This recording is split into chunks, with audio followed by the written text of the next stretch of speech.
जय श्री कृष्ण भक्तों। श्रीमद् भागवत महापुराण के पंचम स्कंद का छठा अध्याय आपके समक्ष प्रस्तुत कर रहा हूं। पिछले अध्याय में ऋषभ देव जी का दिव्य चरित्र आपके समक्ष रखा गया और उन्होंने किस तरह अपने पुत्रों को संस्कार की शिक्षा दी। जीवन में भौतिक रूप से कितनी उन्नति प्राप्त क्यों न हो, यदि आपके पास संस्कार नहीं है तो संस्कारहीन जीवन व्यर्थ है, इस बात पर जोर दिया गया। अब ये जो छठा अध्याय है, इसमें ऋषभ देव जी ने किस तरह अपने शरीर का त्याग किया है, ये प्रसंग दिया गया है। राजा परीक्षित जो निष्ठ श्रोता हैं, जिनको 7वें दिन सर्प के दंश से मृत्यु का भय उपस्थित था, राजपाट का परित्याग करके जिन्होंने मां गंगा की शरण ग्रहण की, महात्मा सुखदेव जी का आगमन हुआ और उन्होंने राजा को अभयदान देने का संकल्प किया। भक्तों, मृत्यु टल नहीं सकती, किंतु मृत्यु को निर्भयता पूर्वक उसका सामना करना और मनुष्य मात्र का जो एक प्राप्तव्य होता है, जो मनुष्य को पाना होता है, उसकी प्राप्ति हो जाए, यही इस मरण धर्म जीवन का लक्ष्य होता है। तो राजा परीक्षित कह रहे हैं कि भगवान योग रूप वायु से प्रज्वलित हुई अज्ञानाग्नि से जिनके रागादि कर्म बीज दग्ध हो गए, जल गए,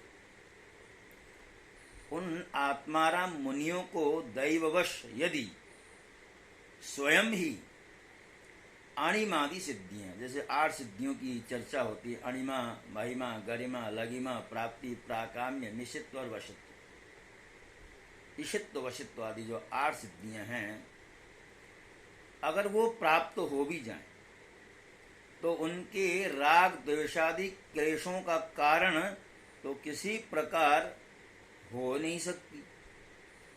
फिर भगवान ऋषभ ने उन्हें स्वीकार क्यों नहीं किया, अर्थात जो प्राप्त सिद्धियां हैं उनको भी ठुकरा दी। सुखदेव जी कहते हैं कि तुम्हारा कहना सत्य है, किंतु संसार में जैसे चालाक व्याध अपने पकड़े हुए मृग का विश्वास नहीं करते, उसी प्रकार बुद्धिमान लोग चंचल चित्त का भरोसा नहीं करते। सिद्धियों के भरोसे रहें और चित्त जो है भटक जाए, इसका क्या भरोसा है। ऐसा ही कहा भी है, इस चंचल चित्त से कभी मैत्री नहीं करनी चाहिए। इसमें विश्वास करने से ही मोहिनी रूप में फंसकर महादेव जी का चिरकाल का संचित तप क्षीण हो गया। आगे अष्टम स्कंद में कथा आएगी कि भगवान नारायण का जो मोहिनी रूप है, उसको देखने के पश्चात भगवान शंकर जी की क्या स्थिति हुई। जैसे व्यभिचारिणी स्त्री जार पुरुषों को अवकाश देकर उनके द्वारा अपने में विश्वास रखने वाले पति का वध करा देती है, उसी प्रकार जो योगी मन पर विश्वास करते हैं, उनका मन काम और उसके साथी क्रोधादि शत्रुओं को आक्रमण करने का अवसर देकर उन्हें नष्ट भ्रष्ट कर देता है। काम, क्रोध, मद, लोभ, मोह और भय आदि शत्रुओं का तथा कर्म बंधन का मूल तो यह मन ही है। इस पर कोई भी बुद्धिमान कैसे विश्वास कर सकता है। इसी से भगवान ऋषभदेव यद्यपि इंद्र आदि सभी लोकपालों के भी भूषण स्वरूप थे, तो भी वे जड़ पुरुषों की भांति अवधूतों के से विविध वेश, भाषा और आचरण से अपने ईश्वरीय प्रभाव को छिपाए रहते थे। अंत में उन्होंने योगियों को देह त्याग की विधि सिखाने के लिए अपना शरीर छोड़ना चाहा। वे अपने अंतःकरण में अभेद रूप से स्थित परमात्मा को अभिन्न रूप से देखते हुए वासनाओं की अनुवृत्ति से छूटकर लिंग देह के अभिमान से भी मुक्त होकर उपराम हो गए। इस प्रकार लिंग देह के अभिमान से मुक्त भगवान ऋषभ देव जी का शरीर योग माया की वासना से केवल अभिमानाभास के आश्रय ही इस पृथ्वी तल पर विचरता है।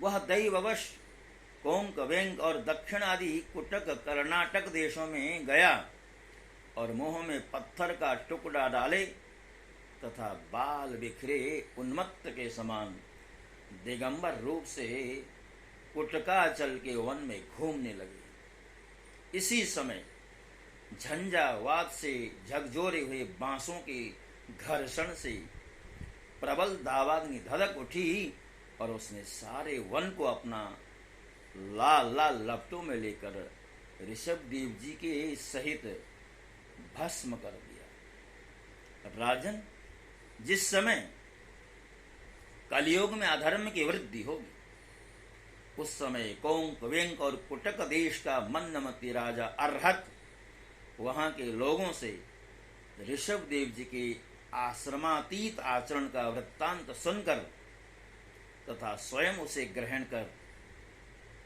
लोगों के पूर्व संचित पाप फल रूप होनहार के वशीभूत हो भय रहित स्वधर्म पद का परित्याग करके अपनी बुद्धि से अनुचित और पाखंड पूर्ण कुमार्ग का प्रचार करेगा। उसमें कलयुग में देव माया से मोहित अनेकों अधम मनुष्य अपने शास्त्र विहित शौच और आचार को छोड़ बैठेंगे। अधर्म बहुल कलयुग के प्रभाव से बुद्धिहीन हो जाने के कारण वे स्नान न करना, आचमन न करना, अशुद्ध रहना, केश नुचवान आदि ईश्वर का तिरस्कार करने वाले पाखंड धर्मों को मनमाने ढंग से स्वीकार करेंगे और प्रायः वेद, ब्राह्मण एवं भगवान यज्ञ पुरुष की निंदा करने लगेंगे।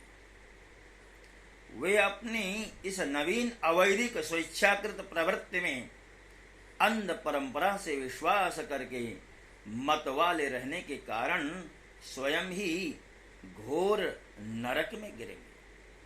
भगवान का यह अवतार रजोगुण से भरे हुए लोगों को मोक्ष मार्ग की शिक्षा देने के लिए ही हुआ था। इसके गुणों का वर्णन करते हुए लोग इन वाक्यों को कहा करते हैं, अहो 7 समुद्रों वाली पृथ्वी के समस्त द्वीप और वर्षों में यह भारतवर्ष बड़ी ही पुण्य भूमि है। क्यों कि यहाँ के लोग श्री हरि के मंगलमय अवतार चरित्रों का गान करते हैं। अहो महाराज प्रियव्रत का वंश बड़ा ही उज्ज्वल एवं सुयश पूर्ण है, जिसमें पुराण पुरुष श्री आदि नारायण ने ऋषभावतार लेकर मोक्ष की प्राप्ति कराने वाले पारमहंस धर्म का आचरण किया।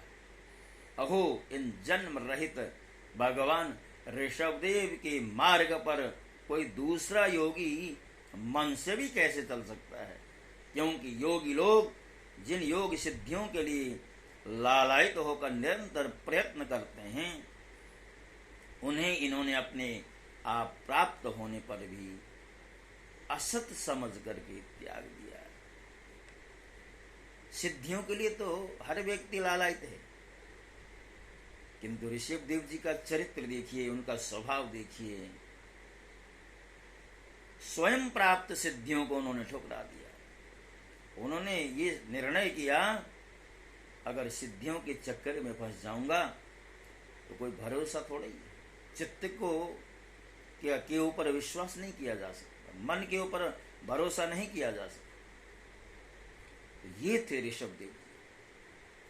राजन, इस प्रकार संपूर्ण वेद, लोक, देवता, ब्राह्मण और गौओं के परम गुरु भगवान ऋषभदेव का यह विशुद्ध चरित्र मैंने तुम्हें सुनाया। यह मनुष्यों के समस्त पापों को हरने वाला है। जो मनुष्य इस परम मंगलमय पवित्र चरित्र को एकाग्र चित्त से श्रद्धा पूर्वक निरंतर सुनते या सुनाते हैं, उन दोनों की ही भगवान वासुदेव में अनन्य भक्ति हो जाती है। तरह तरह के पापों से पूर्ण सांसारिक तापों से अत्यंत तपे हुए अपने अंतःकरण को पंडित जन इस भक्ति सरिता में नित्य निरंतर नहलाते रहते हैं। इससे उन्हें जो परम शांति मिलती है वह अपनी इतनी आनंदमयी होती है कि फिर वे लोग उसके सामने अपने ही आप प्राप्त हुए मोक्ष रूप परम पुरुषार्थ का भी आदर नहीं करते। भगवान के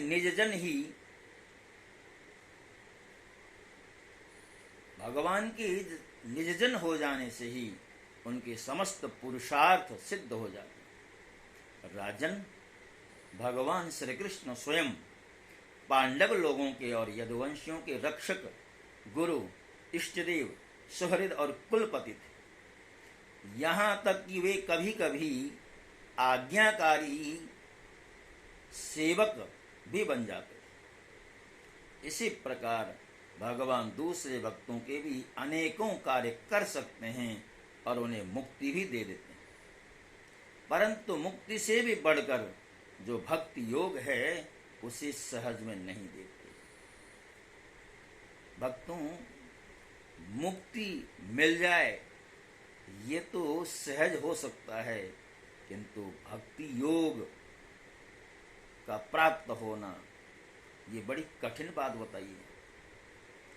निरंतर विषय भोगों की अभिलाषा करने के कारण अपने वास्तविक श्रेय से चिरकाल तक बेसुध हुए लोगों को जिन्होंने करुणावश निर्भय आत्मलोक का उपदेश दिया और जो स्वयं निरंतर अनुभव होने वाले आत्मस्वरूप की प्राप्ति से सब प्रकार की तृष्णाओं से मुक्त थे, उन भगवान ऋषभदेव जी को नमस्कार करते हैं। तो भक्तों, दिव्य चरित्रों से भरा हुआ यह जो छठा अध्याय है, परम हंसों के लिए अनुकरणीय ये जो छठा अध्याय है, इसको यहां पर विश्राम दिया।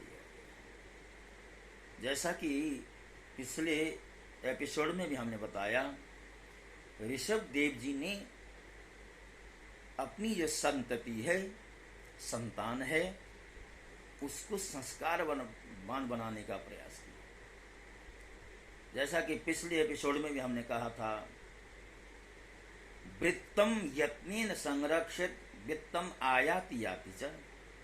हमें अपने आचरण को सुधारना है और आचरण को ताक में रख करके हमें वित्त संचय की ओर ध्यान देना नहीं है, धनोपार्जन की ओर ध्यान देना नहीं। नीति कारण ने तो कह दिया कि भैया वित्त और वृत्त में से अगर आपको चुनना हो तो पहले आप वृत्त को चुने। वृत्त यानी आचरण, सदाचार। सदाचार अगर आपके पास जीवित है तो वित्त तो आता ही रहेगा। इसलिए हमें अपने जीवन में संस्कारों के ऊपर, सदाचार के ऊपर जोर देना है, ध्यान देना है। सदाचार सुरक्षित है तो हम सुरक्षित हैं, हमारी परंपराएं सुरक्षित हैं, हमारा वैदिक सनातन धर्म सुरक्षित है। इसलिए अपने वैदिक धर्म को, सनातन धर्म को बचाना हो तो हमें संस्कारों को बचाना होगा। देखिए, हमारे 16 संस्कारों की बात है। जन्म से मृत्यु पर्यंत संस्कार ही संस्कार हमारे जीवन में हैं, और हम यदि उन संस्कारों का अक्षरशः पालन करते हैं, उनका आदर करते हैं, तो हमारा जीवन दिव्य बन जाया करता है। इसलिए हमें जीवन कैसे जीना है ये शिक्षा ऋषभ देव जी ने दी है, उन ऋषभ देव जी को प्रणाम करते हुए इस अध्याय को मैं विश्राम दे रहा हूँ। पुनः आपसे निवेदन करता हूँ कि मेरी इस यात्रा के सहभागी बने और मेरा उत्साहवर्धन हो। इसके लिए आपने कुछ करना नहीं है, बस आपने तो सब्सक्राइब कर देना है, बेल का जो बटन है उसको दबा देना है, और हो सके तो वीडियो को सब जो है अपनों में बांटना है। तो इससे क्या होगा, अधिक से अधिक लोगों तक श्रीमद् भागवत का जो भाव है वो पहुंच जाएगा। मैं बार बार आपसे निवेदन करता हूँ कि मंचस्थ होकर के जो कथा करने वाले लोग होते हैं, व्यासपीठ में बैठ कर के कथा वाचन करने वाले जो कथावाचक होते हैं, वो कथा अवश्य जो है आपको सुनाते हैं, किंतु अल्पावधि में, छोटे समय में तमाम कार्यक्रमों के साथ साथ, संगीत कार्यक्रमों के साथ साथ, भक्ति युक्त भजनों के साथ साथ कथा को अक्षरशः आपके समक्ष रख पाना उनके लिए भी संभव नहीं होता। इसलिए मैंने निश्चय किया कि क्यों ना मैं इधर उधर की बातें किए बिना श्रीमद् भागवत का जो विषय है आपके समक्ष रख सकूं। ये मेरा प्रयास है और इस प्रयास में धीरे धीरे सफलता भी मिलती नजर आ रही है। और आपसे पुनः प्रार्थना करते हुए मैं आज के इस प्रसंग को यहीं पर विश्राम देता हूँ। जय श्री कृष्ण। आपका कल्याण हो, आपका मंगलमय हो, मंगल हो, और भगवान श्री कृष्ण आपके जीवन को मंगलमय बनाएं, सुख शांति और समृद्धि से भरा हुआ आपका जीवन हो। हरिओम तत्सत।